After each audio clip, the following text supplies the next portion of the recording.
وبركاته. إن الحمد لله نحمده ونستعينه ونستغفره ونعوذ بالله من شرور أنفسنا ومن سيئات أعمالنا.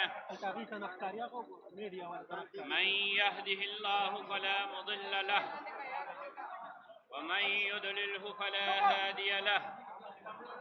وأشهد أن لا إله إلا الله وحده لا شريك له وأشهد أن محمدا عبده ورسوله. أما بعد، قال عليه الصلاة والسلام: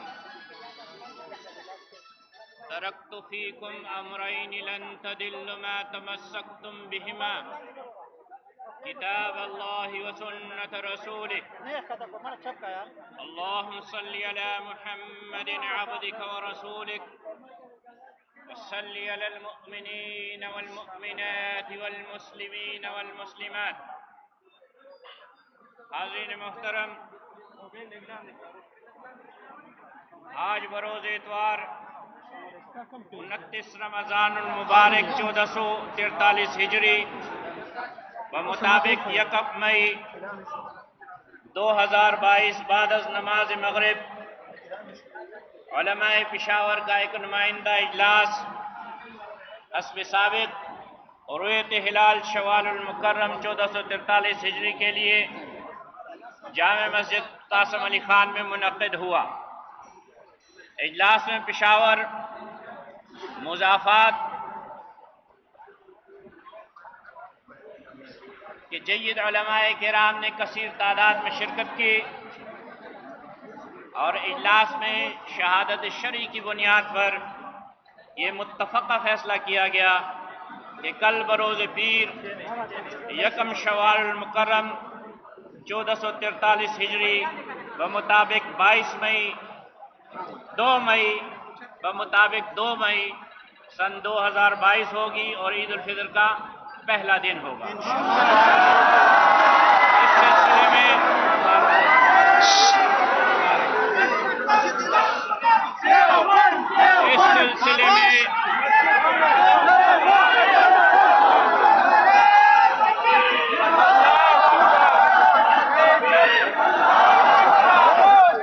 اس سلسلے میں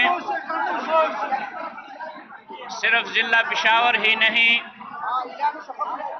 ضلع پشاور میں جامع مسجد قاسم علی خان میں، ضلع پشاور میں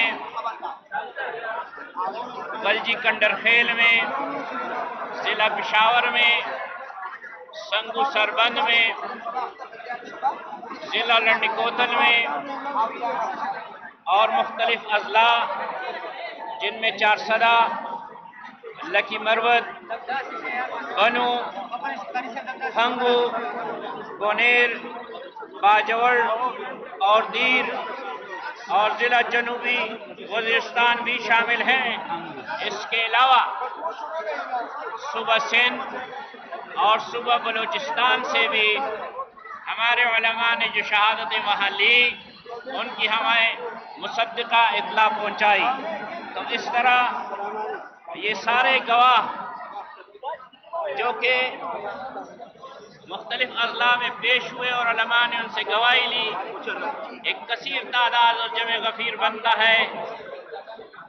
اللہ کریم ہم سب کے لیے اس رمضان المبارک کی تکمیل کو مبارک فرمائے، اور آج کی رات کو حدیث مبارک میں لیلۃ الجائزہ کہا جاتا ہے، انعامات کی رات، اور اس کے متعلق محبوب صلی اللہ علیہ وسلم کا ارشاد مبارک ہے کہ جس نے اس رات میں عبادت کی اللہ کی رضا کے لیے ایمان و احتساب کے ساتھ، روز محشر جب سارے لوگوں کے دل مردہ ہوں گے ان کے دل زندہ ہوں گے، تو اللہ کریم ہمیں یہ توفیق عطا فرمائے کہ ہم اللہ اور اللہ کے رسول صلی اللہ علیہ وسلم کے احکامات کو احسن طریقے سے پورا کریں۔ یہ تمام گواہوں کی تعداد جو ہے وہ 129 بنتی ہے، جبکہ ہمارے پاس موجود گواہ جو ہیں وہ 16 تھے۔ اللہ کریم قبول فرمائے۔ ربنا تقبل منا انک انت السمیع العلیم۔ 129